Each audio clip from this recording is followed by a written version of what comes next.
Nous sommes à Kinshasa, la capitale de la République démocratique du Congo. Fidèles téléspectateurs, bonsoir et bienvenue dans votre émission Rendez-vous du soir. Et ce soir, nous parlons de l'indépendance. 63 ans après, quel est le bilan économique? Et nous allons également parler de l'actualité, le processus électoral, les kidnappings qui bat son plein à Kinshasa. Nous en parlons ce soir avec l'honorable Aldo Loadi, qui est l'élu du Kwilu, à qui je dis bonsoir. Bonsoir. Merci, honorable, de répondre à notre invitation. Je vous remercie également. Comme je le disais tout à l'heure, nous parlons de 63 ans de l'anniversaire de l'indépendance de la République démocratique du Congo. Économiste que vous êtes, nous allons parler du bilan économique. Comment se présente l'économie de la République démocratique du Congo après 63 ans, honorable? Bon, merci beaucoup pour la énième fois que vous m'invitez dans votre émission. Et comme vous le savez, moi j'aime parler, discuter plus sur les questions ayant trait à l'économie. Parce que j'ai toujours estimé que pour qu'on parle d'une bonne politique, il faut d'abord parler d'une bonne économie. Okay. Parce que diriger un pays, gérer un pays, c'est rendre service. Et les services, on doit les sentir dans le quotidien des Congolais. Alors, quand vous voulez qu'on parle de l'économie de notre pays, lorsque vous m'avez invité, j'ai pensé, qu'est-ce que je vais parler sur ce plateau? Est-ce que je vais parler des théories économiques? Mais comme il s'agit de l'économie du Congo, je me suis rappelé d'un prof qui m'a enseigné en deuxième année graduée à l'UPC. Il s'appelle professeur Emomo. C'est lui qui m'a donné les cours de l'économie congolaise. Et je me rappelle encore, c'était pendant la période troublante de notre pays, au milieu des années 90. Moi, si on doit parler du bilan, je vais peut-être anticiper, les bilans est négatif sur le plan économique. Personne. Et surtout, des personnes qui ont vécu l'indépendance, parce que vous et moi, nous sommes nés juste après. Mais comme je viens de le dire, moi j'ai appris ou j'ai étudié l'économie du Congo à l'université. Lorsque les pays accèdent à l'indépendance en 1960, d'abord ce que nous devons reconnaître dans ça, c'est que le pays était géré 80 ans avant par les Belges. Et même lorsque nous faisons ces parallélismes, nous n'avons pas encore atteint les 80 ans que les Belges ont géré. Nous sommes au 63e, si vous voulez, 63e anniversaire. Donc, l'économie du Congo pendant cette période, elle était vraiment très florissante. Pendant l'époque coloniale. Bien sûr. C'est-à-dire que les Belges se sont appuyés avec toute l'organisation, tout ce qu'ils faisaient. Il y avait l'administration, certes, il y en avait, mais c'était plus l'économie. Ici à Kinshasa, par exemple, si nous comparons la vie qu'il y avait pendant ces temps aujourd'hui, il n'y avait pas, pratiquement peut-être pas vraiment des chômeurs. Et le Congo était parmi les pays qui étaient, si vous voulez, émergents, si je peux m'exprimer ici. Le travail, si vous voulez, le taux de croissance, parce que je vais utiliser d'autres termes que les mamans et les papas qui me suivent comprennent. Et il y avait de l'emploi, si vous voulez, il y a les taux d'échange, c'est-à-dire la monnaie locale. Peut-être à l'époque, on ne parlait même pas, est-ce que les dollars, est-ce que... Voilà, donc tout allait pour le mieux. Mais lorsqu'on on accède à l'indépendance en 1960, le 30 juin, le pays est remis, si vous voulez, entre les mains de la classe naissante, la classe politique naissante.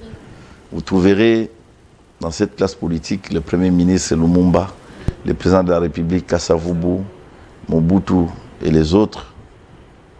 Et le constat que j'ai fait, parce que nous allons parler de l'économie, mais on va mettre un peu la dose de la politique. Okay.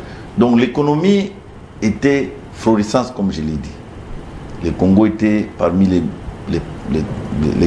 pays exportateurs de caoutchouc, si vous voulez, sur le plan des matières premières, le cobalt et les cuivres. Et nous avons eu des sociétés comme l'ONATRA, qu'on appelait, comment on appelle ça, Otraco à l'époque. Il y avait des grandes sociétés. C'est pourquoi vous allez constater qu'il y a même, quand vous partez à 20 mains, vous partez à Bandal et d'autres, je crois, il y a beaucoup comment dirais-je, des évolués à l'époque à qui on a accordé les crédits, qui aujourd'hui n'existent pratiquement plus. Donc bref, les pays avaient été à un niveau tel que on pouvait compter le Congo comme le pays émergent d'Afrique.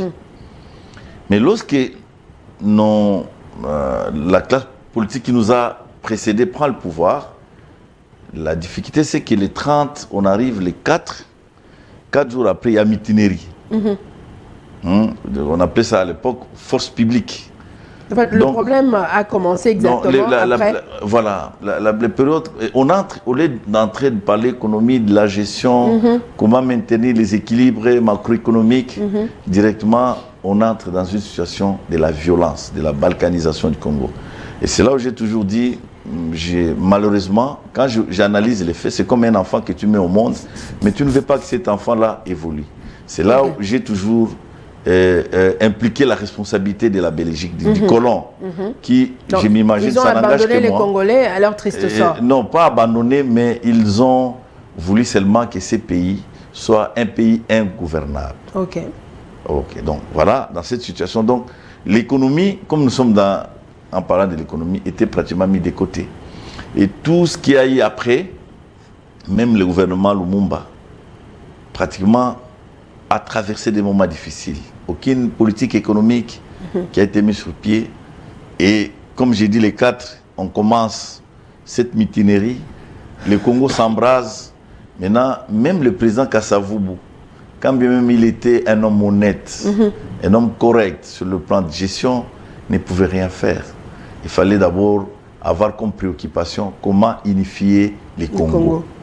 Donc même les réserves que les Belges ont laissées à la Banque centrale, tout ce qu'on avait laissé, n'importe quel président, même si c'était Félix Antoine Tshisekedi, à cette époque-là, il se comporterait de la même manière. Comment unifier les Congos.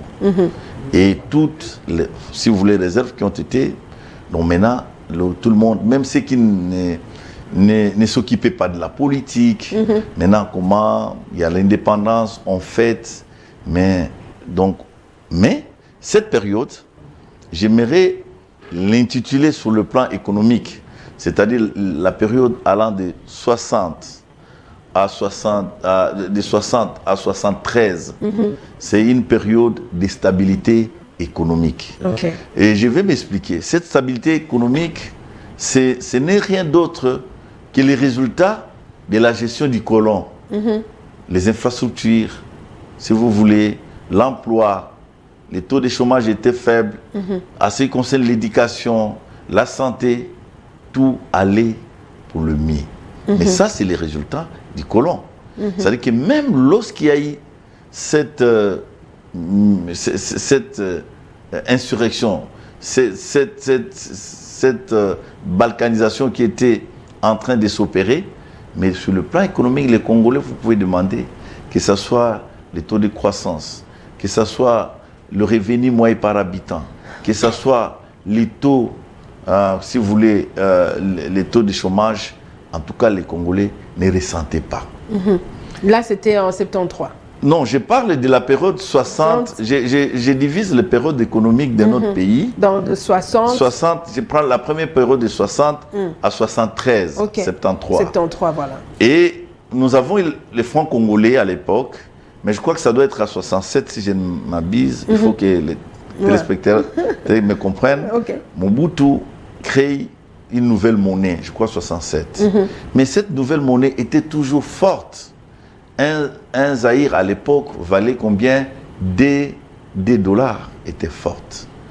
Donc, pourquoi j'ai dit que c'est une période où il y a si vous voulez, l'émergence. On continuait à jouir de l'émergence du Congo laissé par les colons.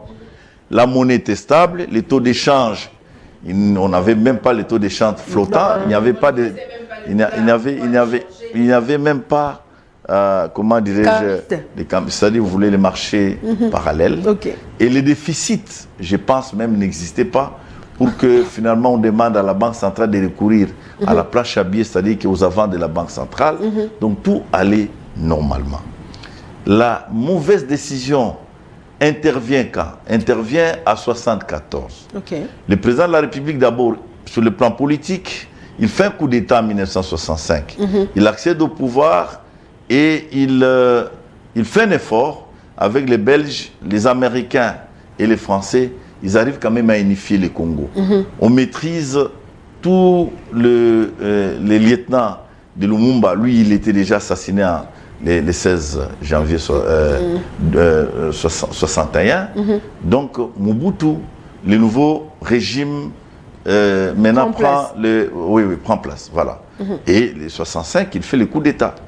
Donc, en 74, il prend une très mauvaise mesure. Donc, ce qu'on appelle une décision économique, où il met une politique économique en se basant sur la zaïrianisation. C'est-à-dire qu'il prend une décision de dire, bon, je ne peux pas comprendre que les étrangers, les Grecs, les Belges, les Portugais puissent commencer à mener des activités économiques, produire de la bière au Congo, produire, si vous voulez, la transformation des produits agricoles au Congo et vendre aux Congolais. Je me rappelle encore de ces discours-là. C'est comme ça qu'il pense, mais malheureusement, cette décision, il la prend, et il prend cette décision, mais il confie la gestion de toutes ces entreprises entre les mains des politiciens de l'époque. Donc, il prend une société qui était gérée par le Congo. Pas gérée, mais appartenant. Voilà. Je pèse bien mes mots. Voilà.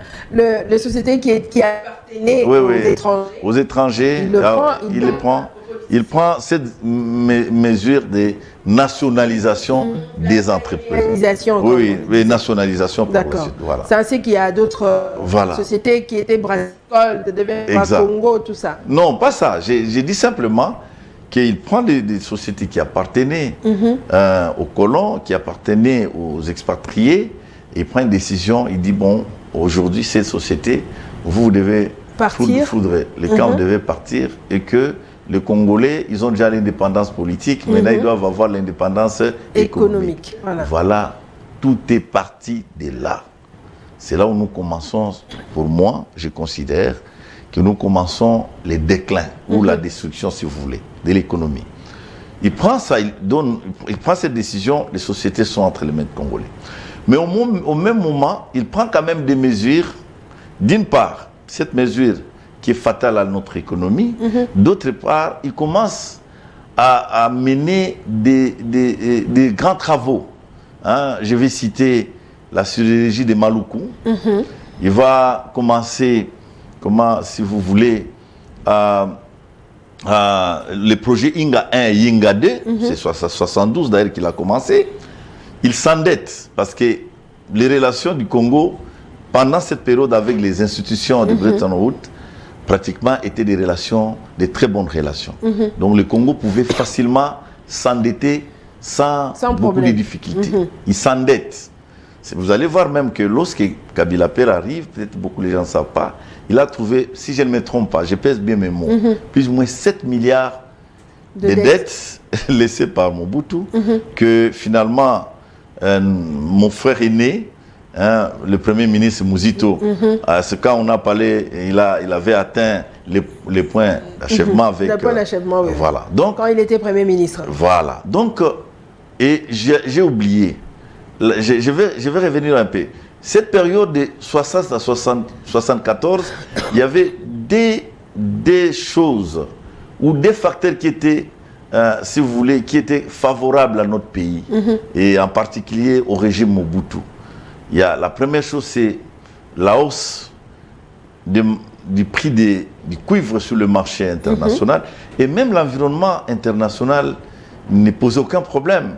Donc l'économie était florissante à travers le monde et c'était favorable pour nous qui détenaient les matières premières et en particulier le cuivre. Donc les Gécamines à l'époque, qui était d'ailleurs le poumon de notre économie, faisait énormément de devises. Donc nous dépendions à l'époque où les régimes Mobutu, je ne pense pas qu'il y a quelqu'un qui pourra venir me contredire. C'était plus comment dirais-je, c'est les Katanga. C'est pourquoi d'ailleurs, sur le plan politique, en faisant ça, il va s'endetter, il lance les grands travaux, Inga 1, Inga 2 et la stratégie, et il tire une ligne qui existe jusqu'à présent, la ligne Inga jusqu'à Katanga. Vous savez, Katanga, l'histoire de Katanga avec Tchombe, tout ça, vous savez, c'était une histoire horrible. Hein, ce qui a fait que finalement, Lumumba a été arrêté, il a été amené là-bas. Pour nos frères katangais, voulaient à tout prix devenir indépendants.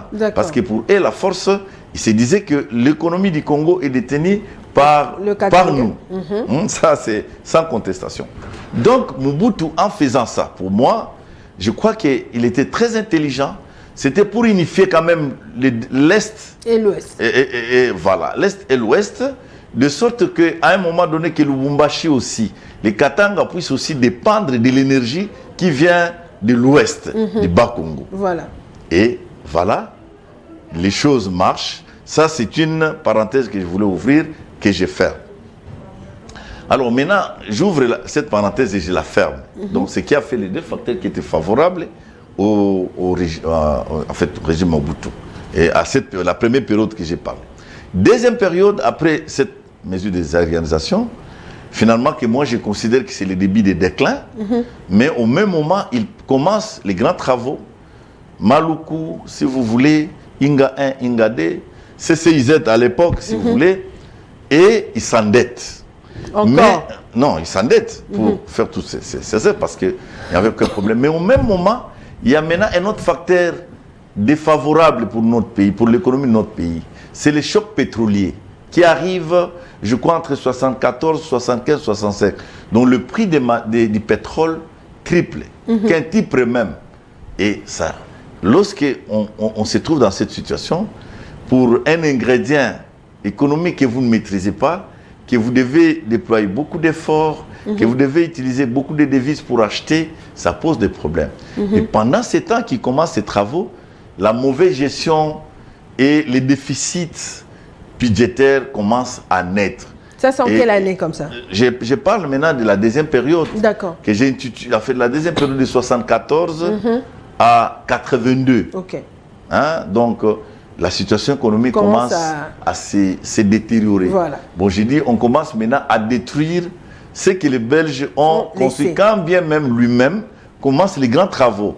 Il s'endette et les taux d'échange sur le plan marché, on commence maintenant à voir comment on peut avoir, où est-ce qu'on peut avoir des devises, ainsi de suite.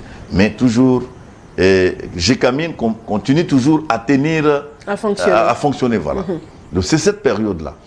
Un autre élément négatif qui intervient pendant cette période, c'est le début de la corruption et des rétrocommissions.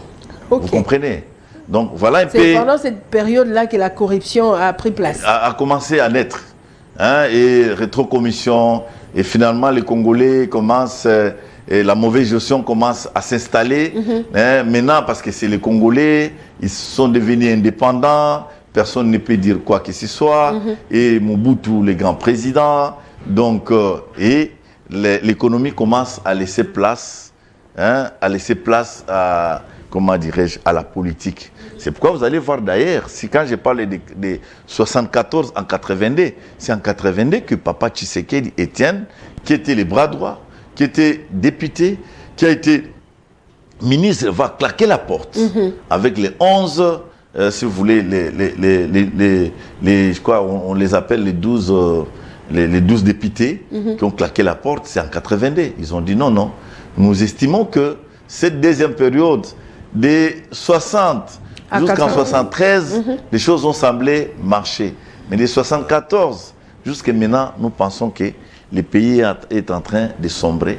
C'est comme ça qu'ils vont claquer la porte. Quand vous voyez l'IDPS qui a été créé en 82, aujourd'hui, je crois qu'ils ont fêté, je crois, c'est pas 42e ou 32e, je ne sais pas avec précision, mais je crois que c'est en 82. Donc voilà la troisième période. La troisième période, finalement, nous allons commencer, vous allez poser des questions. La troisième période, 3 à 89. Et là, c'est pratiquement... Le pire. C'est le pire où on a l'hyperinflation. Donc, pratiquement, GECAMIN ne fonctionne pratiquement pas. Toutes les sociétés d'État par terre, la SNEL, l'ONATRA, la Régie des eaux, la SNCC qui faisait pratiquement la fierté du Congo, finalement, n'existe plus. Il n'existait que par les noms, l'hyperinflation et tout ça. Et de 89 jusqu'à 2001, si vous voulez, on entre maintenant dans une période de turbulence encore avec une transition interminable. Et ce qui est même plus pire, vous allez constater que sur le plan politique, nous allons avoir 12 gouvernements successifs pendant 10 ans. Et enfin, là, il y a la période de 2001 jusqu'à ce jour. En tout cas, honorable, merci de brosser un peu la situation de l'économie de la République démocratique du Congo depuis l'indépendance jusqu'à nos jours. Alors, moi, je voudrais savoir, qu'est-ce qui a poussé Mobutu d'accéder, en fait, de prendre les sociétés qui étaient gérées ou qui appartenaient aux Congolais, en fait, aux étrangers, de le donner aux Congolais, des Aïrois à l'époque. Je ne saurais pas répondre à cette question. Mais vous savez, c'est ce que j'ai dit, ça c'était une mesure économique. Moi je crois que les gens qui sont encore vivants, s'il en existe, ce sont des décisions qui se prenaient au niveau du bureau politique d'IMPER. Parce que l'IMPER était déjà créé. L'IMPER est créé, parti unique. Est-ce qu'ils pensaient que c'était une bonne décision? Est-ce que c'était pour... Moi je crois, à mon humble avis, ça c'est l'essai des réponses que je donne, qui ne dépend que de moi. J'estime que lui tenait à tout prix, parce que, je t'ai dit, nous sommes indépendants en 60. À 65, il fait un coup d'État. Il prend le pouvoir, il unifie le Congo. Tous les velléités, ainsi de suite, il maîtrise tout ce qu'il y avait comme sécession. Il devient le seul maître à bord. Alors moi, je me dis... C'était pour récompenser peut-être. L'idée, c'est peut-être de se pérenniser au pouvoir. Parce que lui, là, a appliqué vraiment une dictature. Mais il applique les dictatures, mais il faut aussi remercier tous ces pionniers, tout le monde qui était tout autour de lui, donc les politiques. Mais malheureusement, il ne donne pas, il ne prend pas ces sociétés qui étaient pratiquement tenues, si vous voulez pas, les exploiter, mais qui faisaient la fierté du Congo, et qui faisait les sous-bassements de notre économie et qui donnait de l'emploi aux Congolais, il les donne aux politiciens. Sans formation ni éthique. C'est ça le drame. Parce que la gestion, moi je l'ai toujours dit, il faut d'abord avoir les prérequis pour gérer. Ça c'est la première des conditions. Mais aussi il me semble qu'il faut aussi être... peut-être un expert dans la matière. Non. De par votre création, vous avez ces qualités. Donc, les qualités d'un gestionnaire, il y a aussi des qualités innées. Vous allez voir d'autres personnes qui n'ont pas fait de grandes études, mais c'est un bon gestionnaire. Je vais donner un exemple d'un ancien Premier ministre, Tshombe. Lorsque pendant toute cette période où il y a eu la sécession de 60 à 65, avant le coup d'État de Mobutu, Tshombe est venu après... pendant qu'on cherchait comment unifier les Congo, à un moment donné, Tshombe est venu au pouvoir, je crois que ça doit être en 63 ou 64, il me semble, et même vous pouvez interroger l'histoire, il a géré les Congo, vous n'avez aucune idée. Et l'économie était florissante, ainsi de suite. C'est pourquoi je dis que c'est une période de stabilité. Mais malheureusement, lorsqu'on veut aller, je crois qu'ils sont allés même aux élections, il a gagné les élections, et Mobutu a fait son coup. Donc, il faut avoir des qualités inné, si vous voulez, mais avoir aussi des prérequis, c'est-à-dire que vous ayez passé quand même quelques formations, renforcement de capacité, tout ça pour gérer, mais aussi l'expérience. Mais malheureusement, ces trois facteurs, je m'imagine, pour répondre à ta question, à tous ces mondes qu'on avait donnés, la gestion de ces sociétés n'en avait pas. Peut-être qu'il pouvait en avoir une des qualités, mais une autre, il n'en avait pas. D'accord. Pas une bonne formation. Et vous savez qu'à moins de ces gens-là, ils avaient fait des écoles moyennes. Donc, ils n'étaient pas vraiment comme aujourd'hui, nous avons des grands universitaires, des licenciés, des docteurs, des grands économistes. Je vois beaucoup que vous recevez, qui vous dégagent qui vous dégagent des théories économiques. Donc, je crois que c'est ça, c'était pour récompenser. Mais malheureusement, il est fait aux gens qui n'étaient pas préparés. D'accord. Pour la gestion. Alors, honorable, comme je venais de vous suivre, donc aujourd'hui, si l'économie de la République démocratique, le Zaïre à l'époque, est en berne, c'est à cause de politique. Mais vous êtes en train d'accuser. Je l'ai dit clairement. Ok. J'ai dit la première période. Parce qu'au fait, sur cette période-là, quand tu prends de 60 à 60... Jusqu'à ce jour, ce sont les politiques qui sont en train de... Regarde, quand vous prenez 60 à 73, la première période que j'ai énumérée ici, c'est cette période, il y a deux présidents. Le président Kasavubu, qui n'a fait que 5 ans. Mais les 8 ans, c'est Mobutu. Vous allez maintenant de 74 à 89. Non, de 74 à 82. La période des grands travaux, l'économie commence à être détruite. Il y a l'hyperinflation. On commence à faire appel aux avants de la Banque centrale pour financer quelques déficits budgétaires pendant une période. Mais c'est toujours Mobutu. Et 82 ou 83, si vous voulez, à 89, là, c'est pratiquement le déclin.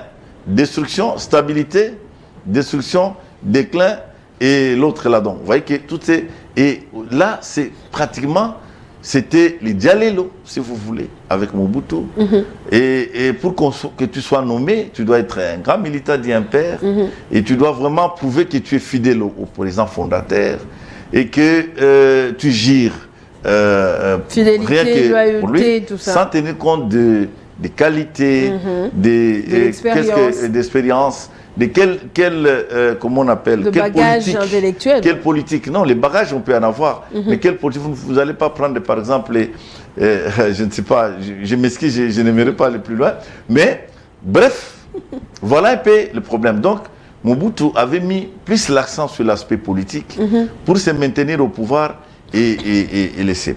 Maintenant, quand on arrive en 90, la troisième période, c'est là où pratiquement il commence à avoir des ennuis sur le plan interne. L'IDPEX qui ne lui laisse pas tranquille. Et il y a maintenant le problème, l'Occident qui dit non, il faut démocratiser. Maintenant, on cherche comment aller, comment démocratiser le Congo. Le 24 avril, c'est les discours.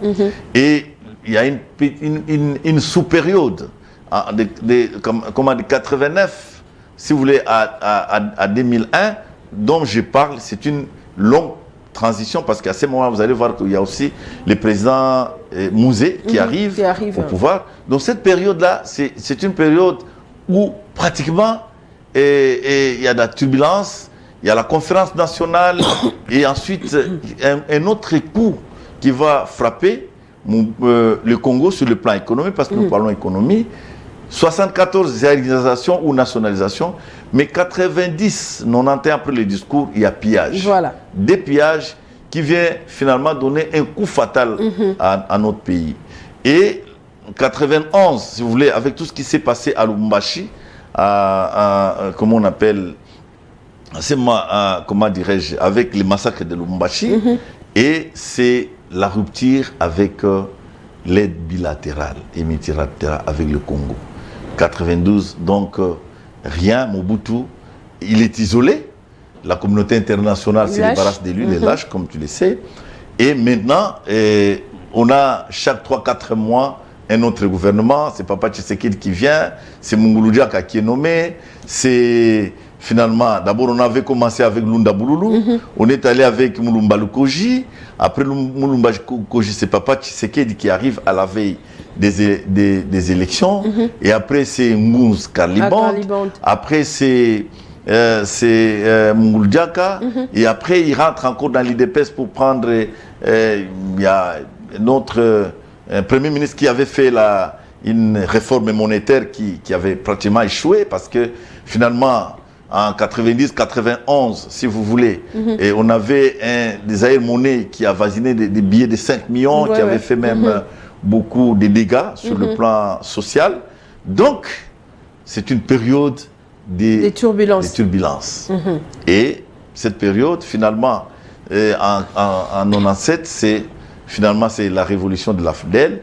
Le président Mouzé qui arrive avec l'idée de la reconstruction, comme vous dites, la relance. Il tente de convaincre la communauté internationale pour que nous puissions finalement avoir de l'aide pour relancer les activités.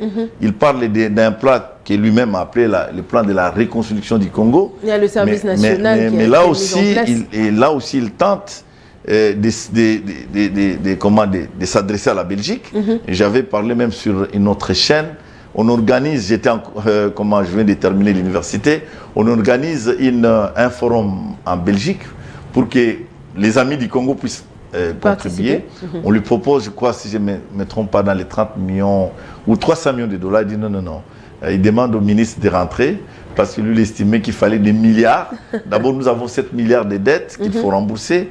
Si nous devons nous endetter pour avoir 300 millions qui ne pourront rien faire avec les degrés de la destruction de l'économie congolaise, il leur demande, il dit non mais rentrez, nous avons l'argent dans notre pays, nous pourrons trouver cet argent-là au Congo.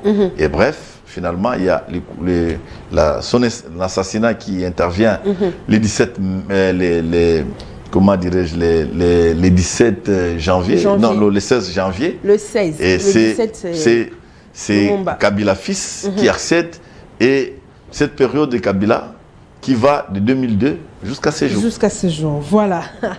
Honorable, ça c'est de l'histoire. Alors, au cours de cette période, on va prendre la période allant de Mouzé Laurent Désiré Kabila jusqu'à ce jour, l'économie n'a toujours pas fait de relance. Il y a quand même une relance. À quelle époque? Il faut d'abord regarder. À quelle époque?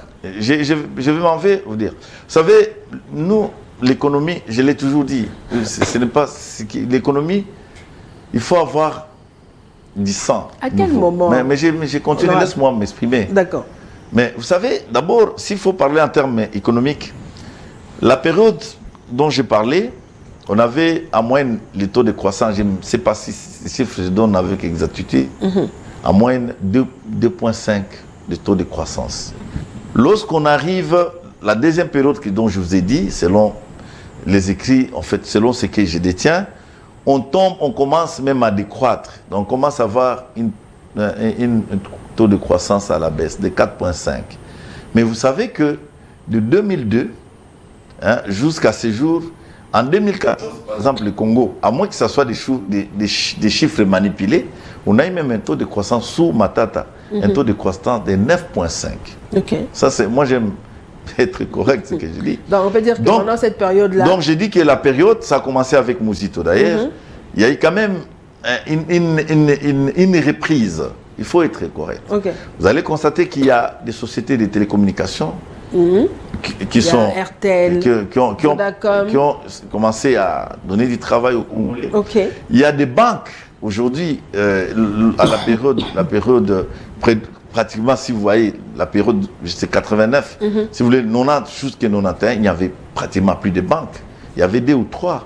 Mais la période qui est arrivée, finalement, on a eu des banques, il y a eu naissance de quelques opérateurs économiques, les Indo-Pakistanais qui sont arrivés, commençaient à s'adresser sur le marché financier, avoir un peu de crédit, financer leurs activités. Il y a eu quand même une relance. Peut-être cette relance n'est pas à la hauteur. Là où je peux être d'accord avec vous, n'est pas à la hauteur du Grand Congo. Parce que... c'était comme si une goutte d'eau dans l'océan. Voilà, vous devez savoir quand même que notre pays a comparativement à l'économie, à la période où les Belges étaient là, c'est qu'il y avait les secteurs agricoles et les secteurs miniers qui donnaient de l'argent. Okay. Et je vous ai dit que Mobutu s'était appuyé essentiellement sur les Katanga, c'est-à-dire sur... comment si vous voulez, sur les Katanga et les Kassai. Dans les Katanga, il y a les Gécamines. Et dans les Kassai, il y avait l'Amiba. Et il n'y avait rien, on n'avait rien envié. C'est-à-dire que si on avait besoin d'importer, si on voulait avoir tout ce qui est comme produit manufacturé qui venait de l'extérieur, ce sont les deux, c'était ça les secteurs principaux pour nous qui nous donnaient des, si vous voulez, qui nous donnaient des devises. Mais c'est fait malheureusement que depuis c'était une courte période. Oui, malheureusement depuis que cette reprise sur le plan économique depuis 2002 jusqu'à ce jour, l'AMIBA n'est toujours pas relancée. Voilà. GECAMINE, comme vous le savez, est par terre. Et toutes les tentatives qui sont faites pour que les choses reprennent, pour qu'enfin nous puissions passer la production du cobalt des minéraux, mais d'autre côté, comme je l'ai demandé, ça serait dans les pistes des solutions, que nous puissions avoir par exemple des usines de transformation, parce que le Congo ne peut pas rester indéfiniment producteur et n'est pas utiliser la transformation, par exemple la fabrication de batteries, des paires de rechange et tout ça, pour que le pays décolle, parce qu'il faut du travail. Mais il faut se dire qu'il y a eu quand même une reprise. D'accord. Mais cette reprise, peut-être, n'est pas à la hauteur. C'est comme l'exemple de notre ville, Kinshasa. Cette ville Kinshasa, il me semble, à l'indépendance, il y avait 500 000 habitants. Mais on a aujourd'hui plus de 12 millions, mais avec les mêmes infrastructures. Donc même si on peut faire des efforts, il faut que ces efforts-là soient à la hauteur de la population qui est la nôtre. Mais malheureusement, ça ne suit pas. D'accord. Alors, honorable, à vous entendre dire, est-ce qu'on peut aussi également parler de la guerre à l'Est qui a posé problème, qui n'a pas pu faire en ce qu'on puisse faire la relance de l'économie? Mais bien sûr, bien sûr. Mais je viens de vous dire, n'allons pas loin. Prenons même cette période de stabilité dont on a fait allusion. Qu'est-ce qui a fait que finalement même des réserves et même ces taux de croissance et même les structures macroéconomiques ne puissent pas... Parce que le pays était balkanisé. C'est-à-dire que toutes les énergies, toutes les forces... D'ailleurs, quelle politique économique que vous pouvez initier et mettre en œuvre pendant une période de turbulence et en particulier une période de guerre? Regardez ce qui se passe en Ukraine. Vous savez, aujourd'hui, par exemple, je suivais des informations. Combien, nous on n'est pas Ukraine, on n'est pas Union européenne, on n'est pas Union européenne, mais vous savez c'est combien? Il me semble pour le moment, il y a même des réunions qui viennent de se faire au niveau de l'Union européenne. C'était en Belgique il y a la semaine passée. Il faut plus de 600 milliards pour reconstruire l'Ukraine. Les degrés de destruction. Et les pays, notre Congo, c'est que vous ignorez, c'est un pays grand, c'est un pays vaste. Et un pays comme le Congo, il faut des politiques économiques bien réfléchies pour les faire appliquer. Et lorsque vous avez un problème déjà de guerre, vous ne pouvez rien faire. Donc, la guerre dans toutes ses formes ne peut en aucun cas permettre à un gouvernement. Et pour revenir lors de l'indépendance, mais quelle politique que Lumumba, avec la guerre, pour répondre à ta question, avait mis sur pied? Est-ce que vous pouvez me dire une décision économique que même lorsqu'on dit c'est un grand homme, c'était parce qu'il était courageux, c'est parce qu'il était nationaliste, c'est parce qu'il voulait vraiment que le Congo soit indépendant, parce qu'il voulait vraiment la liberté du Congolais, mais il n'avait pris aucune décision économique, aucune politique économique pour que ça puisse les rendre les niveaux qu'il a atteints. Donc c'est pour dire que la guerre ne pardonne pas. La guerre, c'est l'argent. La guerre, ce sont des énergies. Je crois que, et même maintenant, et notre problème, même quand il y a cette reprise de 2002 qui a démarré, mais après, le M23 est né. Même pendant la période de Kabila fils, en 2013, nous avons eu les mêmes pépins, les mêmes difficultés. Il y a même un moment où le gouvernement Matata et les autres, ils ont dit qu'on devrait repousser les élections parce qu'ils estimaient que tout ce qu'on avait comme des réserves, tout ce qu'on avait mobilisé, les résultats de cette reprise étaient investis à l'Est. Alors, honorable, au jour d'aujourd'hui, nous sommes 63 ans après l'indépendance. Quelles sont les pistes de solutions justement pour relancer cette économie? Pour relancer l'économie, je crois que les pistes de solutions, d'abord, je vais parler d'un aspect qui est plus important. Au-delà des guerres, au-delà d'instabilité politique, au-delà des menaces que nous avons à l'extérieur, qui viennent de l'extérieur si vous voulez, au-delà de tout, nous avons d'abord un problème d'homme, l'homme congolais. C'est-à-dire? Lorsque j'ai fait un parallélisme, 60 en 2023, aujourd'hui, l'homme congolais s'est métamorphosé négativement. Ok. Pas d'éthique, pas de morale, un mauvais gestionnaire. Donc c'est ce qui tue aussi l'économie, on peut dire. C'est ce que j'ai dit. Donc, parce qu'au fait, même lorsque vous mettez des politiques économiques, ce que j'ai appris moi à l'université, il faut qu'il y ait de l'éthique. D'accord. Il faut qu'il y ait de l'éthique, il faut qu'il y ait de morale, il faut qu'il y ait de la détermination. Je commence ça, parce que regarde un peu l'argent qu'on met, qu'on gaspille dans les rétrocommissions, dans la corruption. Vous allez comparer un travail, ça c'est un exemple, je vais revenir sur ça. Ok. Un travail, le même travail qui est fait un privé, l'État, vous allez voir que le travail qui est fait par un privé, il peut coûter 10 fois moins, et même 50 fois moins que le travail qui est fait dans les circuits de l'État. Le problème que nous avons, ça je dois vraiment me permettre de le parler, quand j'observe, indépendamment du président de la République qui est là, le président Félix, le président, peut-être c'est, comme j'ai dit, en faisant comment l'homme congolais est en 60 et comment il est aujourd'hui, la période de 32 ans, c'était une période de destruction.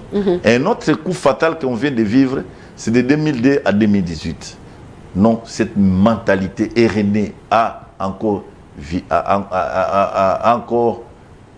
comment réapparu, si vous voulez.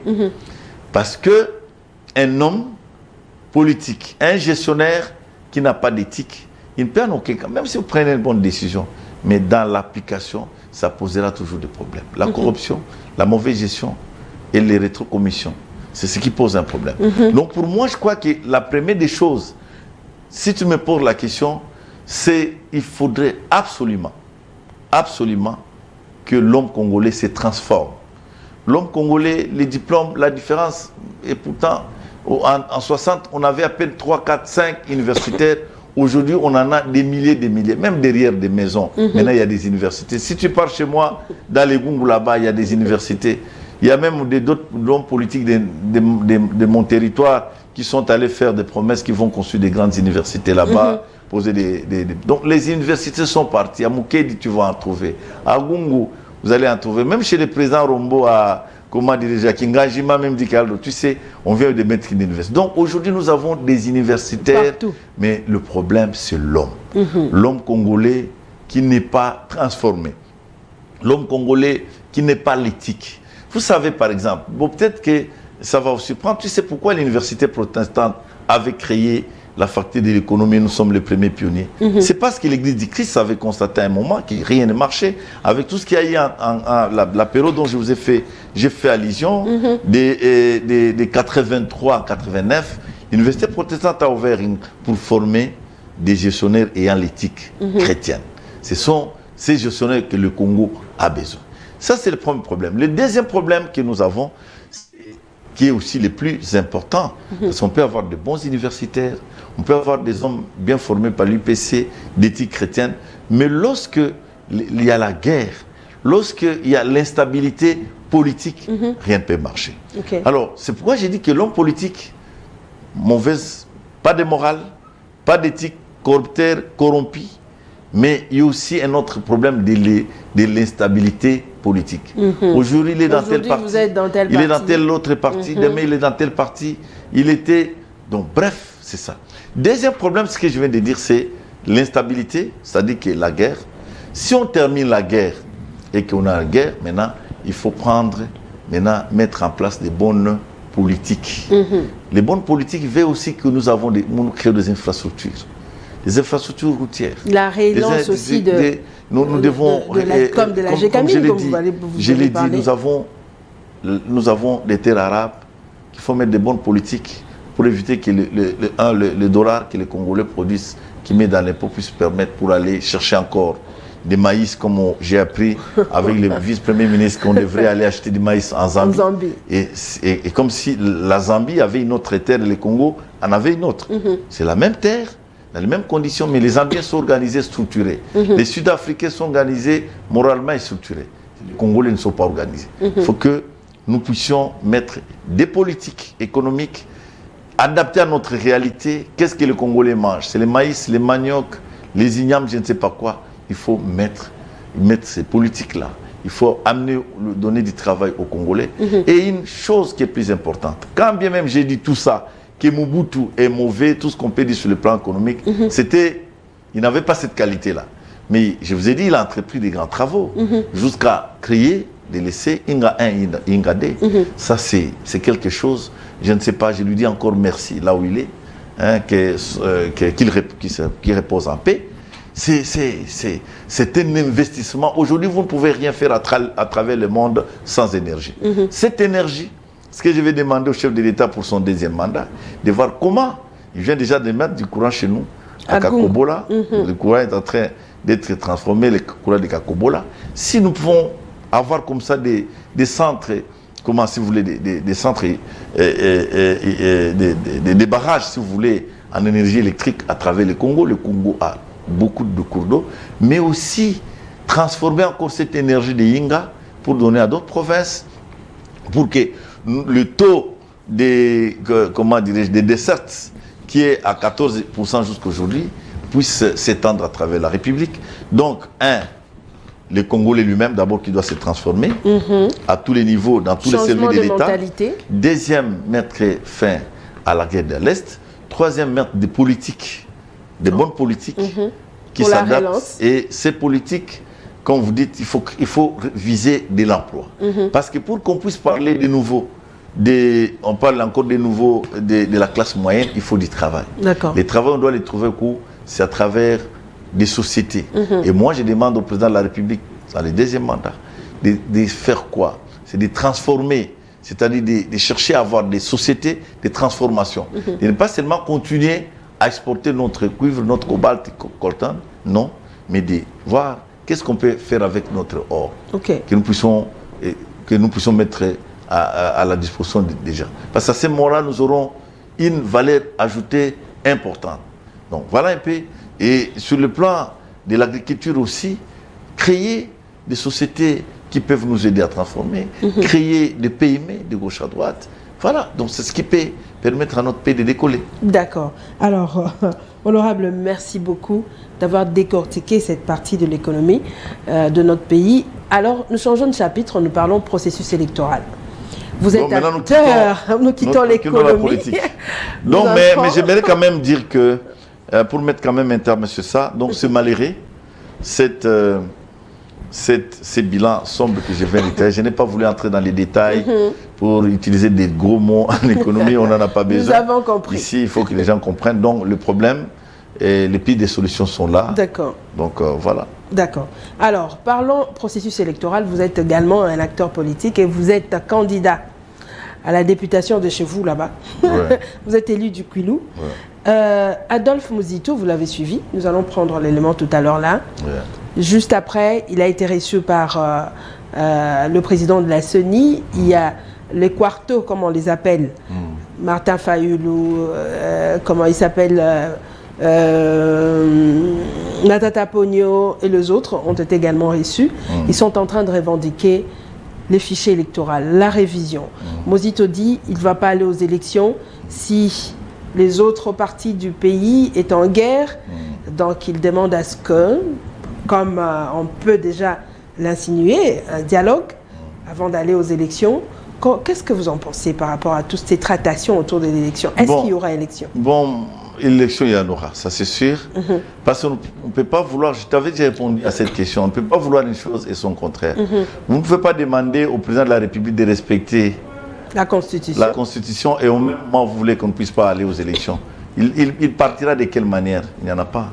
Il n'y a qu'une manière qui est... Maintenant, nous sommes déjà dans un pays démocratique, on ne peut accéder que par les urnes. Mais les revendications, moi je dirais... C'est fondé? Je dirais fondé ou pas fondé, mais moi je crois que c'est leur droit en tant que Congolais. C'est la même chose. Si tu veux participer au processus électoral, faut le faire. J'ai suivi.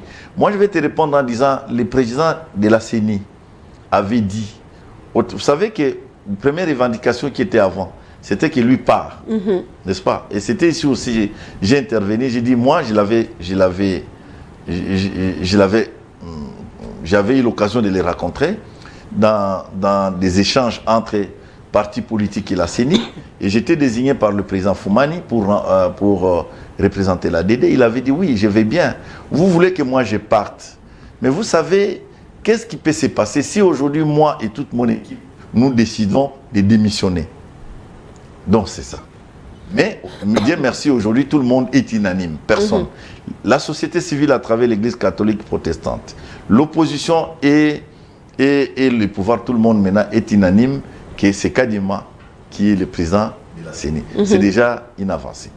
Deuxièmement, le problème qui pose des fichiers électoraux, je crois que le président lui-même, dans son discours, le président Kadima, allais-je dire, dans son discours, je crois que ça doit être du 25, lorsqu'il a fait appel aux uns aux autres pour qu'on démarre l'opération de, comment dirais-je, l'opération des dépôts des candidatures, il a dit que lui, il est là à la disposition de la République et qu'il est prêt à impliquer l'opposition.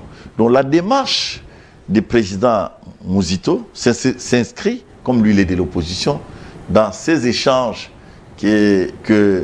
comment dirais-je, que le président de la CENI avait initié. Et je suis content de voir quand même que l'opposition a accepté de prendre part à ces rencontres. C'est-à-dire, le président Fayoulou et les autres, ce sont des enfants, des fils et filles du Congo. Ils ont droit de réclamer et ils ont droit de voir clair dans ce qui se passe. Et je crois que je fais confiance que ces échanges, les élections auront lieu au mois de décembre. Le président Mouzito, lui, vous savez, il est économiste. Lui, qui lui intéresse, ce sont des chiffres. Il regarde un peu de très près. Qu'est-ce qu'on mobilise? Qu'est-ce qui est disponible? Est-ce qu'avec ça, ça va partir? Parce qu'il a dit qu'il ne croit pas, parce qu'il pense que ce qu'on dispose comme moyen, on ne saura pas. Et il a même parlé d'un glissement qui pourra avoir lieu de 3-4 mois. Nous sommes Congolais. Si à un moment, nous nous trouvons dans une histoire telle que c'est un peu difficile, les problèmes, ce sont les hommes qui les créent et c'est les hommes qui trouvent des solutions. Je crois qu'ils finiront par trouver une solution. Alors, l'actualité oblige, honorable, nous allons prendre cette affaire de kidnapping qui bat son plein à Kinshasa et on va revenir tout à l'heure. Du côté de la régie. Ces malfrats ont été arrêtés par les commissariats provinciaux de la police ville de Kinshasa à travers son groupe de lutte contre la criminalité stupéfiant sur instruction du vice-ministre de l'Intérieur et Sécurité. Le patron de la territoriale s'est réjoui de cette action réalisée par son instruction. Il a affirmé que la police nationale congolaise ne ménage aucun effort pour sécuriser la population congolaise. Cependant, Peter Kazadi Kankonde a exprimé un sentiment de tristesse du fait de voir certains fils et filles du pays s'est comporté en criminel. Sentiment ya liboso ezali ya esengo ya komona ete ba force de l'ordre na biso baza kolala pongi te, bazali kosala mosala mpona kosécurize non seulement mboka na biso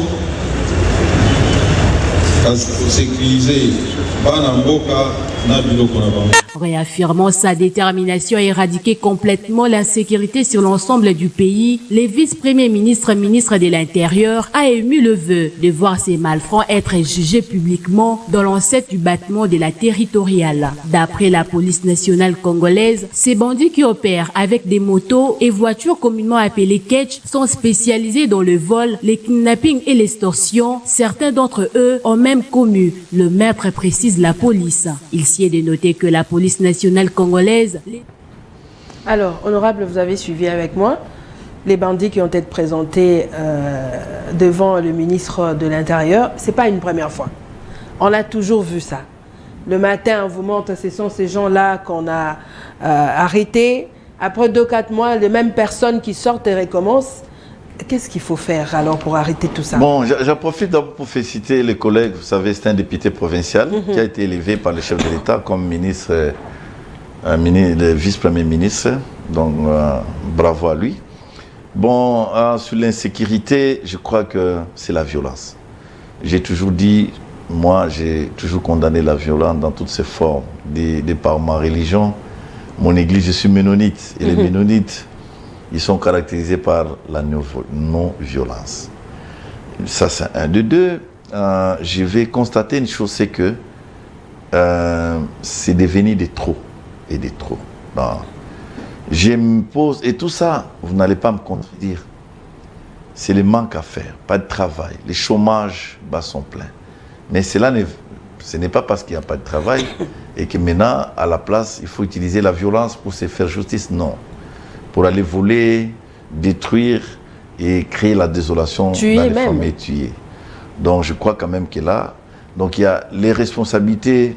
Je vais demander aux parents de ces enfants. C'est vrai, la souffrance, la misère, elle est là. Elle est palpable, mais nous devons veiller pour que le Congo ne soit pas embrasé. Nous avons déjà des problèmes à l'Est, qui jusqu'aujourd'hui, le chef de l'État se bat par tous les moyens. Mettre des moyens nécessaires, faire. Et le Congolais n'a jamais été violent. Le Congo, c'est un homme, c'est un Congolais, c'est un homme paisible. Donc je dois demander aux parents de faire un effort, de chercher par tous les moyens, d'envoyer les enfants dans des petits commerces, dans des petites, tout ce qui est possible à faire. Demander à l'État au niveau de l'État comme autorité qui doit imposer la sécurité, comme j'ai vu le vice-premier ministre avec la police, qui a tous ces instruments, mais aussi la justice de faire vraiment le travail. Ce qui dérange, honorable, parce qu'à un moment donné, les mêmes personnes, vous le voyez, être arrêtées, et puis c'est là où demain... j'allais en venir, on les arrête, on les transfère, et 2 ou 3 fois, ils viennent, ils posent la même désolation. Je crois que j'avais proposé autrefois que ces gens, au-delà de ce qu'on leur donne comme punition, doivent faire la prison, mais ce sont des gens qui doivent être rééduqués pour moi et être au service de l'État. C'est-à-dire, comme le problème, c'est le chômage, comme le problème, c'est le manque à faire, pas du travail, ils se déversent pour ça. Alors, lorsqu'on les arrête, on les condamne, après, ils sont relâchés. Quand ils reviennent, ils vont faire la même chose. Mais s'ils sont arrêtés, jugés équitablement et punis, et enfin, il dit, bon, voilà, messieurs, vous avez aussi un service à rendre à la nation. Ils déversez, par exemple, au service national pour être bien rééduqués. Je crois qu'ils peuvent être utiles. Il y a des milliers d'hectares que les Congolais, et si vous voulez, que nous avons besoin que ça soit cultivé, qu'on ait du maïs, des manioc à travers les services nationaux. Je crois que ce sont des jeunes gens. Cette énergie qu'ils mettent pour voler, tuer, ils peuvent les mettre, on peut l'utiliser comme main-d'œuvre pour que le Congo sorte de ces marasmes, de cette situation que nous n'avons pas de production, rien ne marche, et que nous tournons le pouce et la nuit nous sommes là pour aller kidnapper. Je crois quand même que c'est ça. Honorable, il y a aussi, c'est que la population est en train de déplorer, même parmi les kidnappeurs, nous trouvons des agents de l'ordre. Je l'avais dit. Les agents de l'ordre sont... Mais je te dis que ce pays, je m'excuse le terme, il est détruit à tous les niveaux. C'est pourquoi j'ai dit, le président peut venir, il peut partir, et notre président. Nous avons aussi un autre problème au niveau de nos structures. Nous n'avons pas le temps. J'aimerais qu'un jour, que tu m'invites sur ton plateau, c'est moi qui sollicite ça, pour que nous parlons du comportement du Congolais à travers les différents services de l'État. Ok, d'accord. L'armée, les services de l'État, c'est-à-dire que ceux qui sont la police, ceux qui sont dans les différents ministères, ceux qui sont là pour collecter les impôts, ceux qui sont là pour donner tel ou tel autre document, dans des secteurs, dans des communes, je te dis, il y a un problème sérieux. L'homme congolais doit être révisité par Jésus-Christ. Le vrai Jésus-Christ, et non tel que je vois les églises. Ils doivent se transformer, d'être vraiment les hommes transformés complètement. D'accord. Donc il y a un autre problème sérieux. On ne peut pas comprendre qu'un Congolais qui est dans la police ou dans l'armée, qui à chaque fin du mois, il est payé avec les efforts du Congolais, et notre Congolais à travers les impôts, mais c'est lui-même qui vient encore de nouveau s'aimer la désolation. C'est inacceptable. D'accord. Alors, c'est par ce mot honorable que nous allons mettre fin à cette émission. Vous avez demandé une autre émission, là on va voir ça la semaine prochaine, pour parler du comportement de l'homme congolais. Mais d'ici là, un dernier mot pour... Un dernier mot, moi je crois que je suis un peu content aujourd'hui, peut-être votre chaîne n'était pas sollicitée. C'était pas la sortie officielle, mais une journée où on a une formation à ce qui concerne notre regroupement politique qui s'appelle AAC, qui est dirigé par l'honorable Théo, comment dirais-je, Théo, et qui, si vous voulez, qui est secondé par l'honorable sénateur Mabaya, avec le secrétaire général, l'honorable Foumani, avec un autre vice-président, Dédé, l'honorable Dédé. Il y a aussi Madame Mujinga. C'est aujourd'hui qu'on a fait notre formation. On n'a pas été invité, on n'était malheureusement. pas invité, donc voilà, c'est notre regroupement. Nous allons aligner 500 candidats à travers toute la République. C'est notre soutien. Ah, les bureaux sont déjà ouverts, vous avez déposé? Bien sûr. Non, pas encore, mais ça va arriver. Ok. Alors, merci beaucoup, honorable, d'avoir répondu à notre invitation. Fidèles téléspectateurs, nous sommes arrivés à la fin de cette émission. Retrouvez tout à l'heure la Chakitete pour le compte du Grand Journal. Et merci à mon équipe technique, à Papa Freddy. Merci à toi, merci à André Capance, merci comme ça à Sacré, je pense. Et on se retrouve, Obed, voilà. On se retrouve très prochainement à travers un autre numéro du Rendez-vous du soir. Bye bye.